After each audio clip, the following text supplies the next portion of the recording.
Hi, everybody. Thanks so much for coming tonight.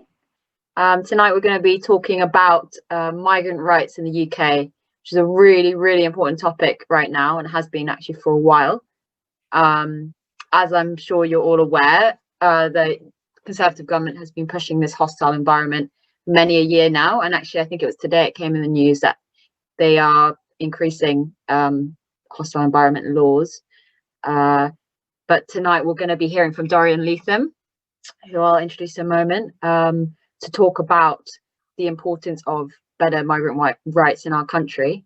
The UK government has been treating our refugees and asylum seekers and other forms of migrants as economic inputs rather than human beings with dignity, and treating them with a lack of respect. Also, our media has been dehumanizing migrants in many ways, especially in the last few years. They've been pushing these really negative, toxic, damaging narratives that fuels racism in our country. And as the Young Greens, we believe that no one is illegal and that everyone deserves respect and dignity and a chance to life here. So I'm really glad you're all here. And Rosie's just going to fill us in on kind of our wider political education program, and then we'll introduce Dorian and get straight into it. Awesome, thanks so much, Sarah. Yeah, this is just a quick shout out to say we're so grateful to have you, Dorian. So thank you so much, everyone, for joining. But as some of you will know, if you're back with us, this is one part of a kind of huge, probably overly ambitious political education program that we've launched recently, where we've been talking about how we can understand the world around us in order to change it. And this project will continue not only in terms of our online talks and Q&As like this one, but also we're very soon to be launching a number of activist training sessions as well, leading towards the local elections, where hopefully we can see radical Young Greens get elected. We can see more people campaigning to make sure that our representatives are held to account, and we can, deliver a just and sustainable world for all. Won't that be nice?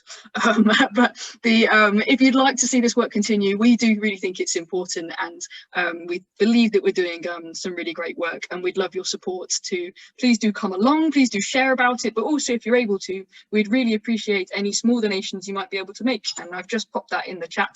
All of our work is so much thanks to generous volunteers and also generous donors. So if you're able to support us, please do follow that link, and we'd really appreciate it. Every penny will be well spent, we promise. But otherwise, thanks so much for joining, and really looking forward to this event. So cheers.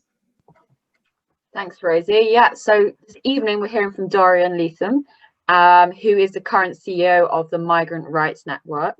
He's got quite the array of a CV and life experience, many claims to fame, as we've just found out. He's got 30 years experience in the public sector, both as an executive and non-executive.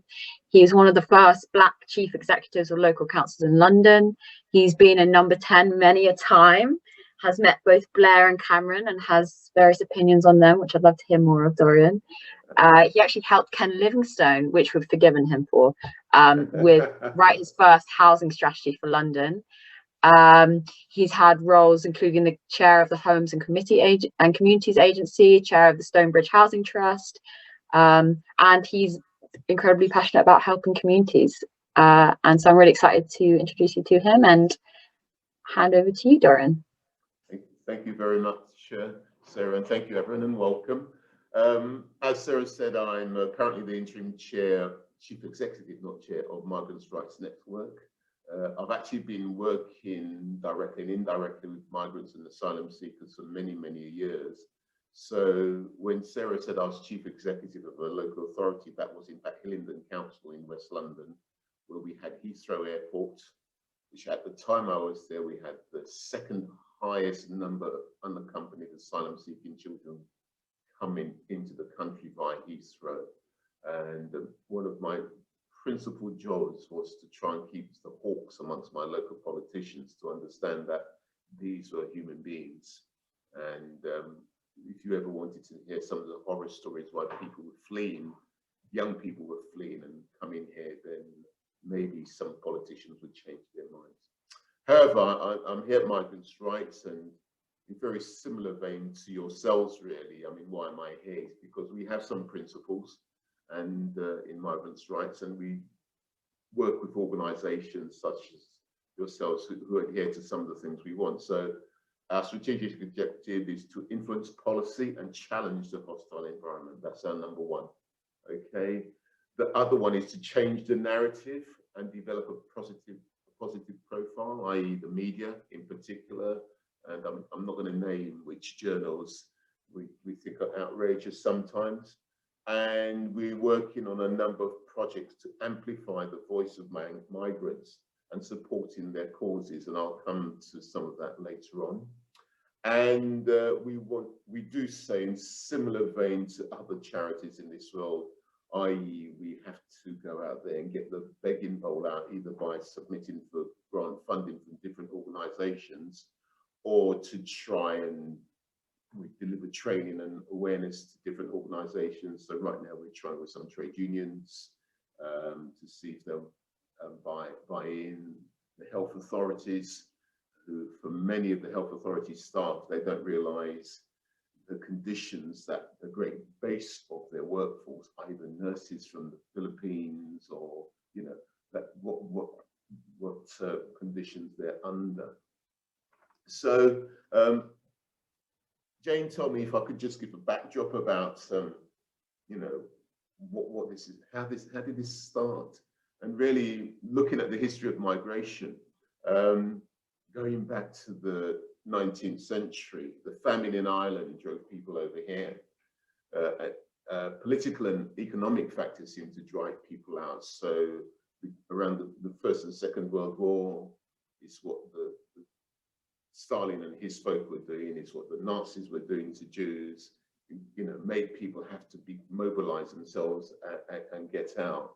And then post Second World War, and I'm not going to do it, but somewhere in the documentaries about the Windrush, it's my father, is a 30-second clip about my father in black and white, who came to this country as a part-qualified pharmacist in the early 50s, and no one would give him work. Okay, so he became a bus conductor for his entire working life in this country. So Windrush, but people seem to think, because of what's happened in the last 3 years, that Windrush is solely about the Caribbean. But there are people outside of the Caribbean in the same category as the Windrush. Okay, so there's people from different countries, from Asia, from Africa, who are caught up and have been ill-treated by respective governments about their right to remain here. And then obviously what we had following Windrush, you had the issue that happened to Asian families and communities in places like Uganda. It's coming up more up to date. We've had the scenarios which have occurred in Syria, in Libya, etc., which has meant that people have had to make very stark choices: stay where I am, Libya, Syria, and suffer, or move. And this is the incredible thing about this government in particular, not respecting those people's human rights. They are getting on a boat to endanger their lives and their families' lives, not because they want to rip off the welfare state in the UK, but because they perceive, and from my point of view correctly, that this is the only way they can get themselves a better life. However, the media, again, thank you, Sarah and Jane, they have a different perspective. Just to tell you, just one simple statistic, you know, there's about 8,000 asylum seekers come via the channel in this country, 8,000. You'd think that the way some of the press behave and project, that it's 800,000.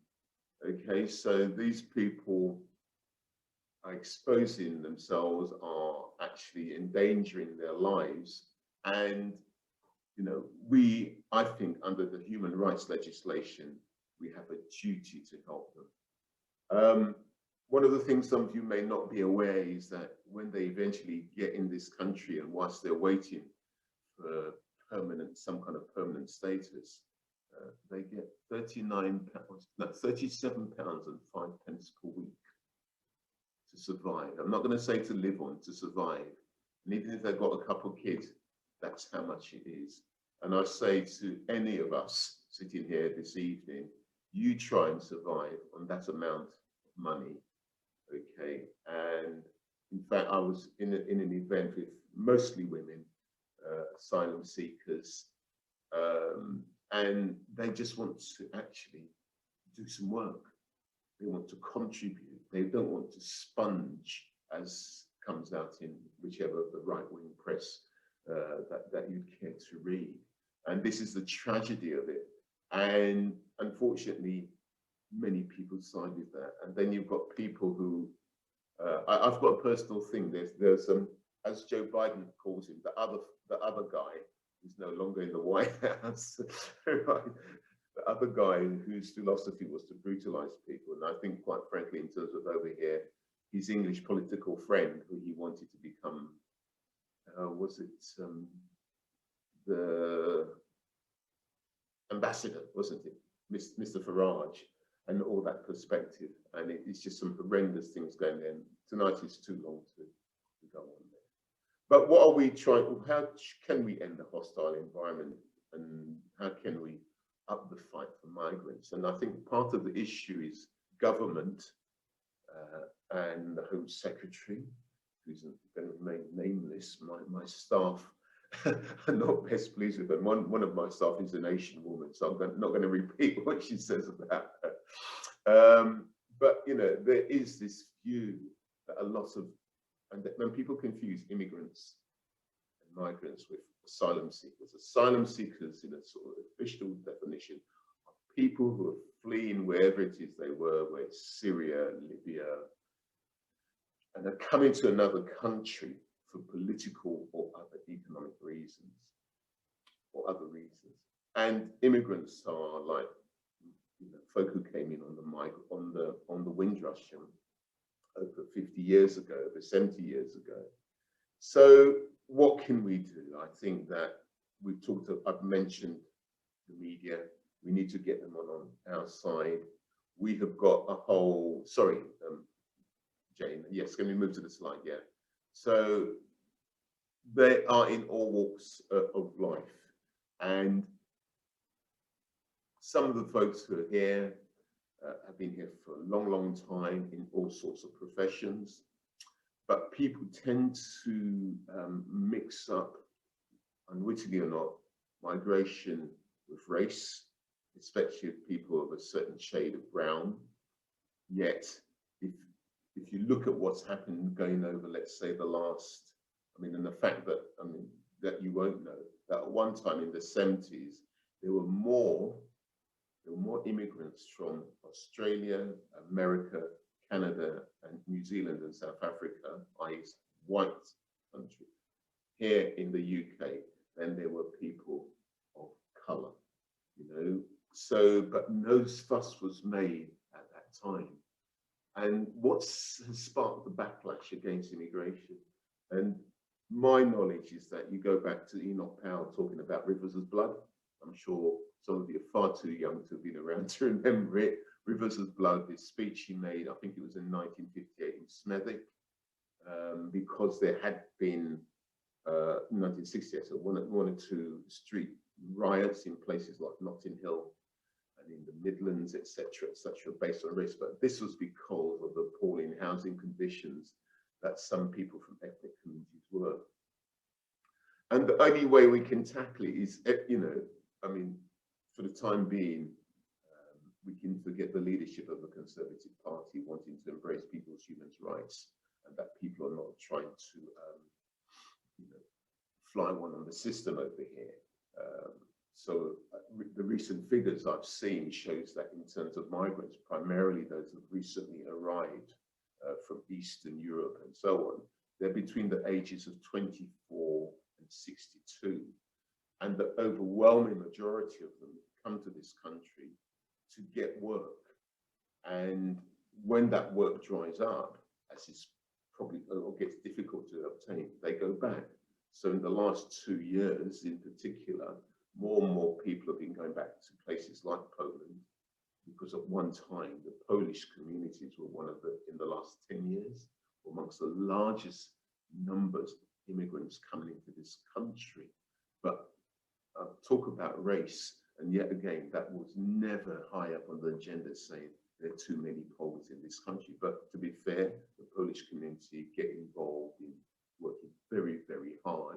And so that label hasn't been placed on them. I think what we try to do, which is what Migrants' Rights try to do, is we work on major campaigns. So no recourse to public funds. Migrants' Rights have got a campaign working with other groups to deal with that. And we are challenging some government policies. So, for instance, some of the things that the Home Secretary is trying to do is to utilize actions being taken by one government to actually punish migrants and refugees. So that final bullet point about the highly skilled migrants groups, I just use it as an example. So this is a group which is about 400 or so individuals, mostly from South Asia, some from Africa, some from the Caribbean, and they're being threatened. Well, the basic, most of them have been here for 15 to 25 years at least. They've got qualifications, MAs, MBAs, etc. They've settled here, their kids are born here, and they wish to remain here. Some of them have been self-employed, and basically what has happened is that when they have filled in their tax returns, there were errors made either by themselves or by their accountants. And even when the accountants have said, yes, it was my error. So there are a number of these individuals who are right across the country in different occupations who are being threatened to have the right to remain withdrawn from them and to be deported back to wherever they came from. So I think as I'm talking tonight, I think there is either a BBC program on them right now, or it's by CNN, I can't remember which one, about what's happening to this group of people. So we at Migrants' Rights have mobilized the media to highlight the case. Some of these people, because of what's been happening to them, because they are not being allowed to work, even though they want to work. And they're also some of the individuals who are on £30 odd per week. And some of them had or have mortgages and families to look after. And they've had tragedies where relatives have died abroad, and they know if they go to the funeral, they'll never be let back in. Next slide, please.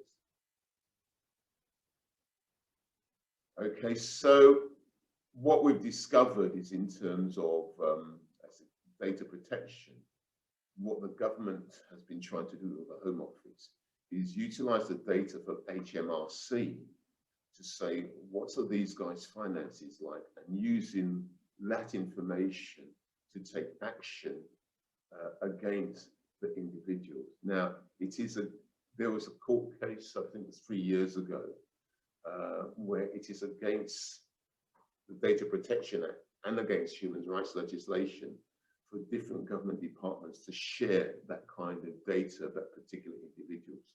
So we're fighting them on that.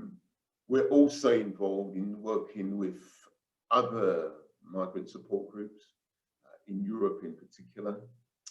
There's a thing called the 3 Million, and there's another one called PICUM. We're working about, how we can help people who genuinely want to come here to stop them being criminalized, which is what is happening. The criminalization, certainly more so, and ironically, by this Home Secretary than others before. And what's part of our strategy is that, as I think I hinted early on, there are many issues which the public don't see because the media are focusing on the large hauls of asylum seekers who are crossing the channels in boats, and they're all criminals, and they're not. So we have got involved in challenging them. There was a major case we won about 18 months ago, Al-Bajari case, where we took the Home Secretary to court, who wanted to withdraw any support for Bajari, but we had chambers, barristers and solicitors who just gave up their time and their resources to help fight these particular cases. And as I said earlier on, Windrush is not just about people like my father who first came here in the 1950s. It's people from outside of the Caribbean who are just being affected by the oversight of central government.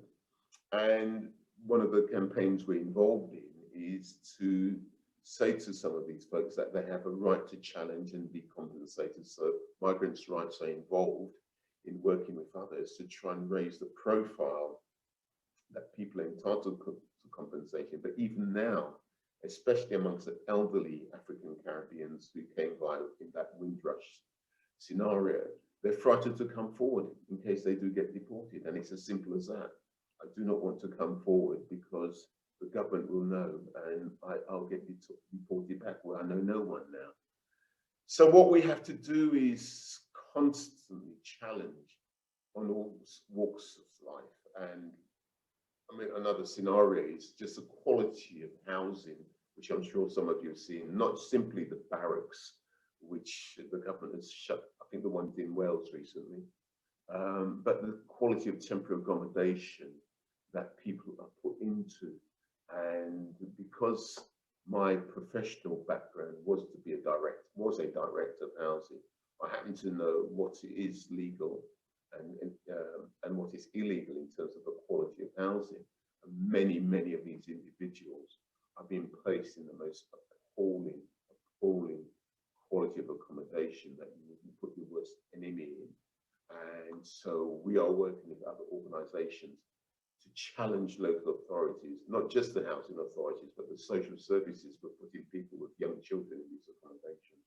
So the final bullet point there, is a really forensic examination of the of data laws, of different laws. It's a forensic examination of housing, environment, social security, and the things that maybe we all take for granted right now is that we think COVID is here and we'll get a vaccination. Well, some of these folk who actually need it, they're frightened to come forward in case that they get deported, or that, as some of them have been, some of the women have been threatened that their children will be taken off them and put into care, which at the end of the day, for those of you who don't know, will cost the local authorities far more than to either leave them in temporary accommodation or permanently house them. If we can move on, please.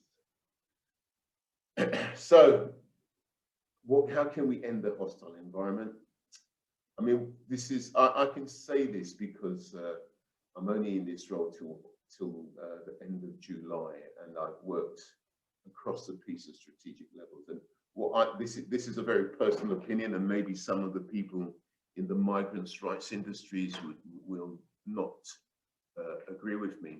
But it seems to me there's a lot of competitiveness amongst the different support groups who are competing with each other to get scarce resources to support their causes, rather than trying to say, how can we jointly work together on the same causes, get funding in, either to tackle government, local government, and or the media.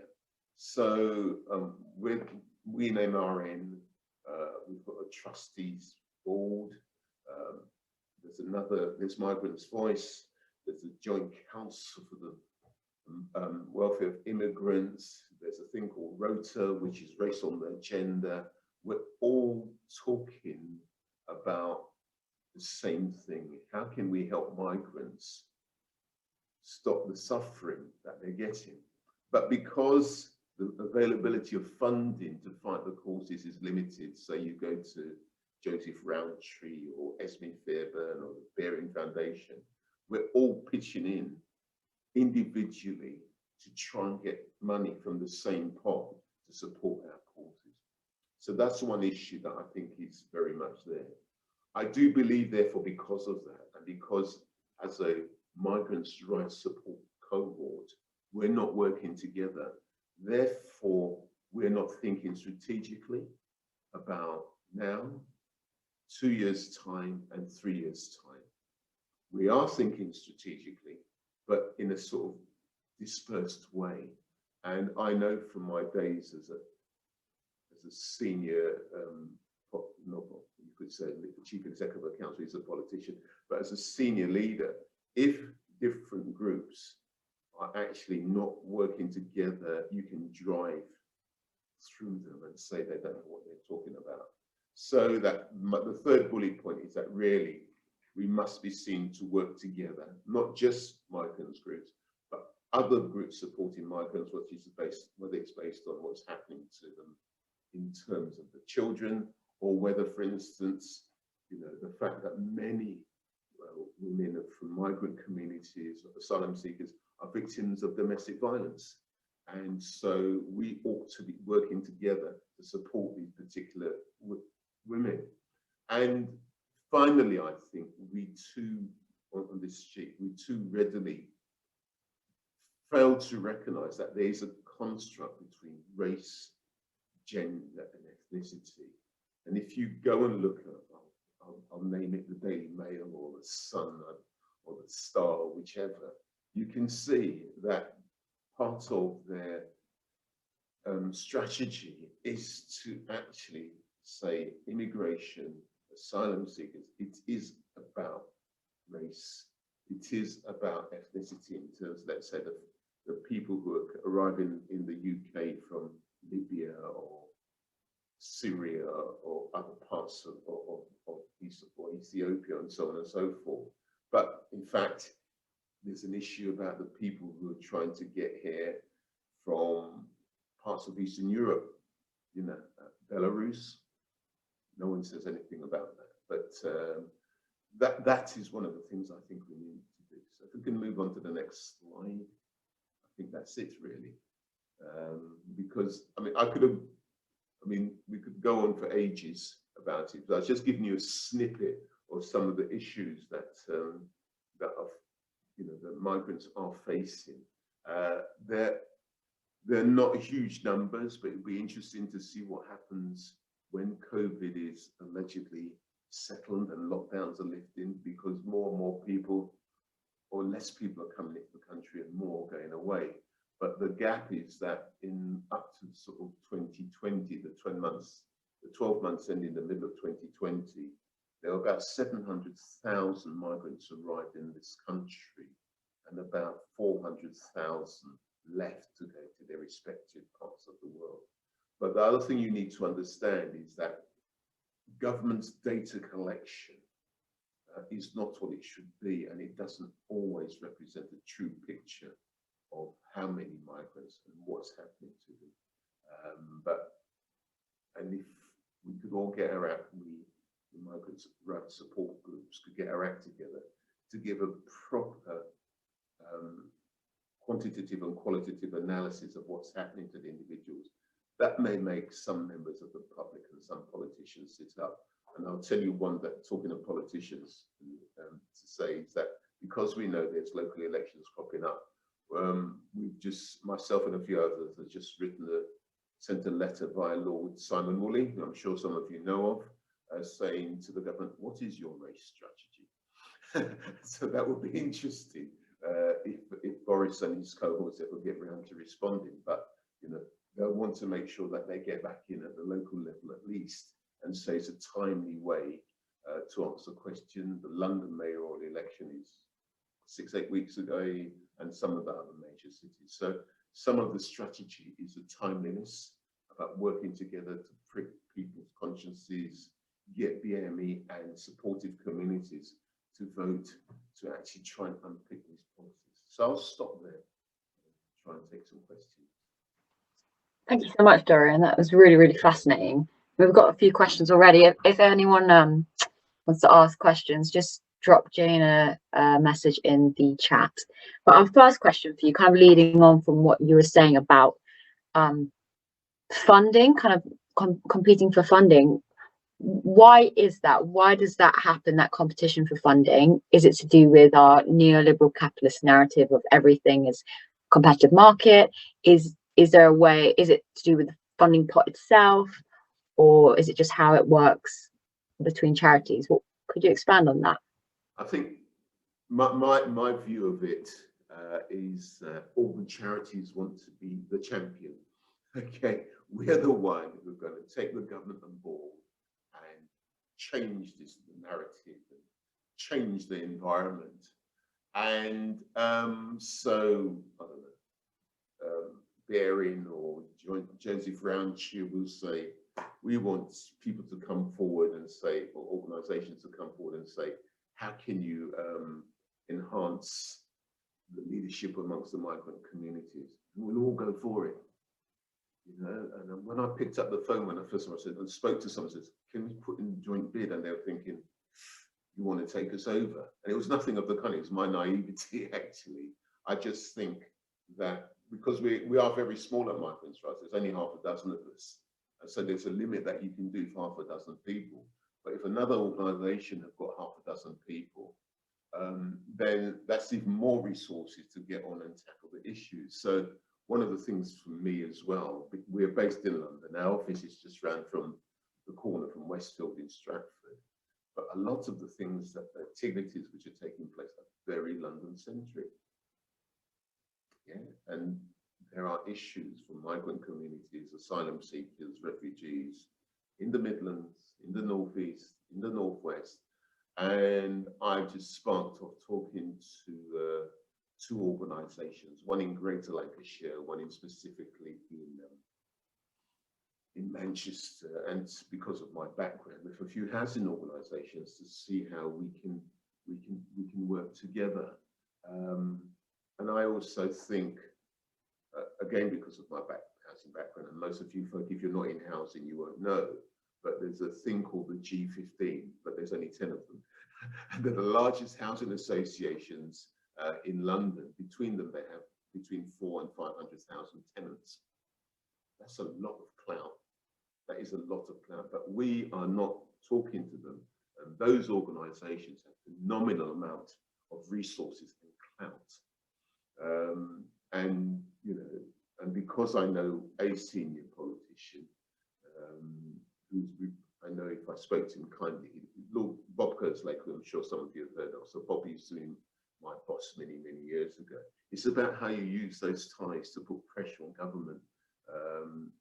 You know, so those are the things that concerns me, that we are not thinking about beyond our desk or beyond our space, and that we should have proper, consistent dialogue.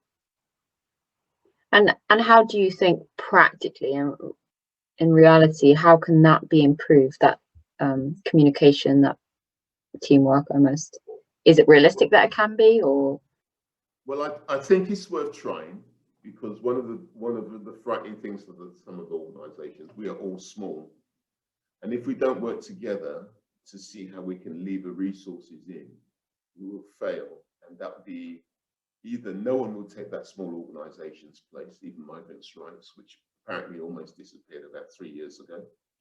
Okay, so if we don't try and hold each other's hands to continue to develop robust strategies, where can we go for funding? So, you know, I mean, as an example, there's some, forget Joseph Roundtree and the Big Society and so on, but some of the major retailers were willing to fund some of these initiatives.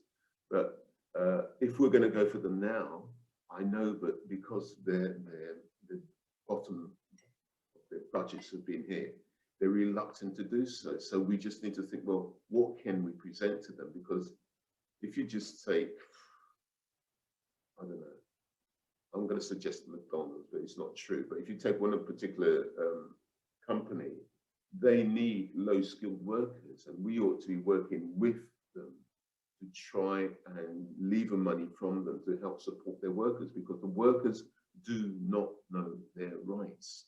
And so we in Migrants Rights have put together, and you can go on our website now and see the Know Your Rights booklet. And we're sharing it with we invited other organisations to use it so that migrants and refugees and asylum seekers know their rights. But right now it's just us and a few other organisations doing that. So all this is like a combustion engine. You need to build it up, and I don't think we're doing that effectively. Yeah, that's really interesting, and I never really considered that side of the issue, kind of the actual charity side. Another question we have, which is a quite interesting one, is has Brexit resulted in an uptick of kind of hostile environment? If not, great. If so, how and why do you think? Well, Brexit has. Maybe some of you may have come across the horrendous incidents which have taken place in the last 6 months, where there have been migrant families housed in hotels on the borders of Greater London and Essex, and people from the far right have invaded the hotels that some of these migrants are living in and been intimidating women mostly. Nice strong people, obviously, aren't they? Women mostly, about, you know, what you're doing here, get out of here. And in one particular incident, the person who was the other guy's favourite British politician was involved in going and confronting these individuals in a hotel. This was probably about 6 to 9 months ago. You know, so this has been an encouragement, and I was in a webinar with some asylum-seeking women recently, who what's happened to them. They were actually interviewed by one local authority. I'll remain nameless for confidentiality's sake. And these people had been staying in this particular local authority's boundaries, and they moved them to somewhere in Essex where they knew no one. They knew no one. The food shops didn't sell the foods they needed, etc., etc. And the tales about being spat on, or because they were so distinctive because they were wearing a hijab and so on and so forth. And these were women who were sitting in front of a screen, crying their eyes out because of what had happened to them, you know. But that particular local authority moved them away from an area where at least they knew some people from their own communities back home. They've been moved to somewhere in Essex where they know no one. And it's these kind of stories which, you know, I'm telling you, and they're real, and I'd be delighted if you wanted to come and find out and speak to the families themselves. But will the media ever? Very rarely. Maybe the Guardian, maybe the Independent may come out with a story, but the mass written publications, the Sun, the Star, etc., they'll never say that. They'll never say that. Plus, coupled with the fact they're living in appalling conditions, along that comes appalling health. Plus the mental health stress, you know, having been traumatized, come here, moved away from people who might be supportive to them, etc. So it just snowballs the pressure and the impact on them, and critically, the impact on their young children. And I'm sure, as all of us who have been parents, if you keep on moving your child from one environment to another, yes, it does destabilize them. So no thought is given to that either. Yeah, and speaking of the media, how has the media? Can you share more of your thoughts about the media's response to the migrant crisis, and also the effect of the word illegal? Well, we have one or two friends who, in some friendly journalists, to be honest. We've got one or two friends, believe it or not, in the BBC, and so they are actually doing a program, a 30-minute slot on for us in the next couple of weeks. So they've been very, very useful. But it is actually trying to get the slots to expose what's going on, and the newspapers are reluctant. Although ironically, I was recently contacted by, of all places, CNN, who heard about some of the work that we're doing, and they want to come along and interview some migrant families that we've been working with. So somewhere along the line, there appears to be a pricking of conscience, but it's not taking on board the suffering, and I use that word not emotively, that's absolutely correctly, the suffering that migrant families are going through, from the people who are asylum seekers who've just arrived to the highly skilled migrants groups. So these people, the highly skilled group, been here for 10, 15, 20 years, working hard, getting an income, went to college, got their masters, and then they have been criminalized because of those tax returns. Who else is criminalized because they've maybe missed, they haven't filled in their tax returns properly and been threatened with all sorts of action against them in terms of imprisonment or being deported. We haven't heard of non-BME people who filled in their tax returns poorly being threatened with the kind of actions that they've been threatened about. So the government is trying to me and to my colleagues in MRN and the trustees, they are taking really pernicious action. For what purpose? When these people, and they're not just the individual heads of household, but their children have been born and bred in the UK. And someone, I'd want to say, if I met the Home Secretary, explain it to me. Explain it to me. That, they didn't come in, they had right to remain. Okay, they're now being said, because you've got this criminal act, you no longer have the right to remain.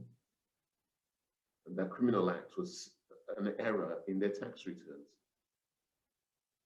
I always misfile my tax returns. They haven't caught me yet, but they're not going to deport me. But it just seemed an over-the-top reaction, and it's just everything that can be done to demonize individuals.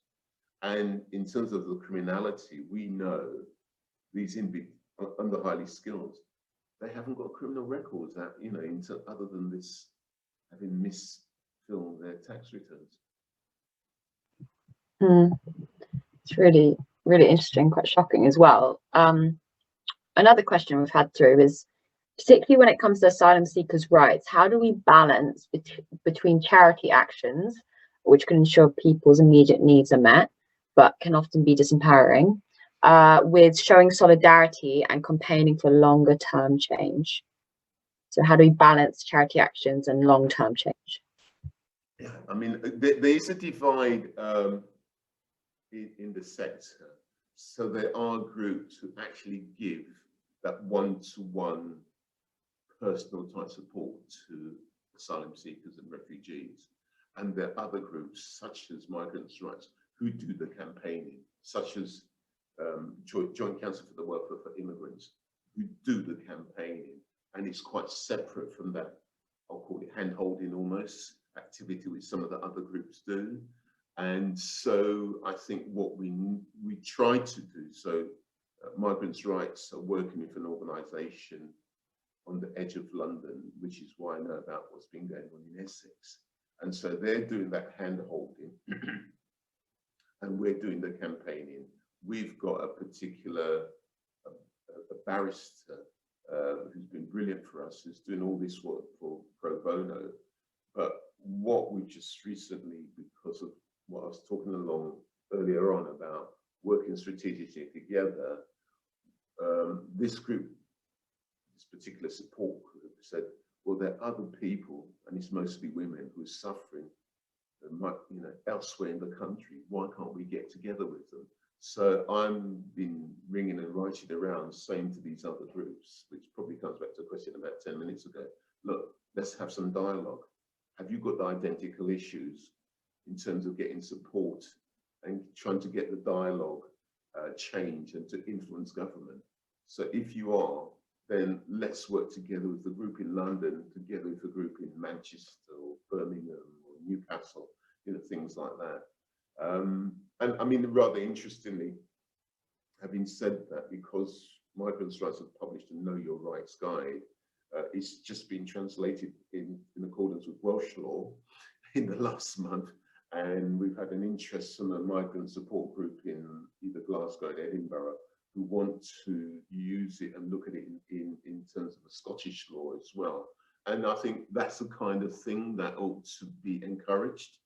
So we're all singing from the same sheet, the same song sheet, and try to give the migrants communities as much support as we can, so that they know what they're entitled to. So for instance, we know, just coming to COVID, that there's lots of migrants people who were being told, you've got to come to work. They're already on low income, at the bottom of the income pile, yeah? And you've got to come to work, regardless of COVID. So, you know, we undertook a piece of work in the middle of August, September, October last year. We came out with a report, which I think Stephen Timms MP has been helping us publicise a bit better than we've done so far. So it's that kind of interlocking action I think we need to do. You need people to need to hold their hands, and you need some campaign. Yeah, thank you for the answer. Another great question we've got in is, someone wants to know your personal opinion on what is more effective, not more right ethically, but more effective in changing the narrative on immigration. Should we be focusing more on its economics? So obviously there's a strong academic and policy consensus that migration is a net positive for the economy. So should we be focused on that? Or should we try to focus on appealing to people's humanity, that migrants, refugees and asylum seekers are not just economic inputs, but human beings who should be treated first on the basis of their humanity? So not what is right ethically, but what do you think is more effective in changing people's perspectives or insights into this? That's a good one, damn it, and a difficult one to answer, because, you know, when all the migrants who've been doing the fruit pickings go back to wherever they come from, yes, who is going to pick up the fruits? Yeah, it won't be young African Caribbean men and women, and it'd be very unlikely it will be young English men and women.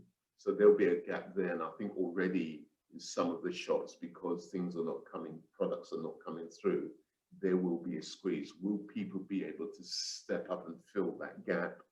But I mean, what will prick someone's conscience? I really don't know. I really don't know. What I do believe is that the perception and acceptance of people from different backgrounds and people of color is far greater now than it was 40, 50 years ago in this country. I sincerely believe that. I'm not saying there's not incidents of racism. I'm not saying, I mean, a huge row I shouldn't have let myself get involved in recently, and this was on race, but it's tragedies. So the young woman who was murdered on Clapham Common, yes, abducted and murdered, etc. Huge publicity about her. But last September, there was a young 22-year-old black girl who was out on the Kent coast, and she was murdered. Her name is Blessing Olusenje. Have you heard about her? How many of you have heard about her? People are saying, well, why Sarah? I mean, I feel, but that's so. The publicity around Sarah pricked people's consciences. The publicity around George Floyd pricked consciences. And I know, because in my other life, I've been working with organizations in terms of raising the awareness about race, equalities and inclusivity. And that all happened because of the George Floyd incident. So what can we do like that to prick people's consciences about what's happened to some of the individuals that my organizations and other organizations are dealing with? But I do think there is far greater acceptance and awareness for a lot of people, but it does vary. I think all the data, the statistical data, seems to show that there's greater tolerance of diversity in Greater London, yeah, than there is outside of London. Why is that? I'm not going to go in an argument about that, but but I think it's happening. It's improving. We need to continue pricking people's consciences more than we've done. But I just, and do we need a shocking George Floyd type migrant incident? But there've been lots of them. There've been lots of them, but they just don't get elevated in front of people's minds in the same way that the picture of that guy putting his neck down on George Floyd's neck, his knee on George Floyd's neck for nine minutes, has actually been publicised right across the world. And what we should be doing, I think, is working with counterpart organisations across the world, in Europe, because just because people are coming over from France doesn't think there are issues in France. I'm sure some of us know about how migrants and refugees are treated, and we ought to be working so that we can prick the conscience of people, not just in the UK, but of governments abroad. I could give you some personal incidents that's happened to me when I've gone to Europe, because people thought I was a migrant. I was in Sicily before lockdown, and it was instant, no, I'm not, So we've got to think how we can have a robust campaign about raising awareness. And when I said earlier on about coherence, strategic coherence and working together, is that kind of thing that we ought to be saying, how can we prick people's consciences? And right now we're not doing it. Yeah, it's really important about strategic coherence. I think that's definitely a theme here. Kind of like a very big question to finish off. What are your thoughts on open borders? Is that something that you think we should be working towards? Is that something that's unrealistic? What are your thoughts on it? I think at this present moment, it's unrealistic. It's not going to happen with this government.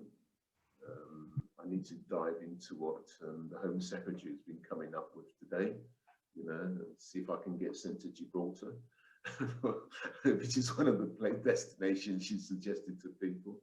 But I doubt very much that it will happen right now. I mean, going back a few years when Blair got into power, he did relax regulations a lot more, and there were more people coming into the UK. I personally don't believe that was necessarily detrimental to the economy, to local people getting work, nor necessarily to heightening tensions between different communities. But he wanted that to happen. I don't see Boris and the Home Secretary wanting to do that at all. But I think it's unrealistic right now, very unrealistic, unless we start doing the pricking the conscience bit, and that whoever put that question, we have to do, it has to be a multiplicity of parallel agenda items working in the same direction. Otherwise, we will still be like this in 5 years' time, especially if the Green Party doesn't get in. Well, you know what? We're going to have a majority government in like 3 years. So I'm joking, but one day, right, Rosie? Right? Anyway, and that's kind of all we have time for this evening. But thank you so much for joining us. I've really enjoyed it personally, and I hope everyone else has.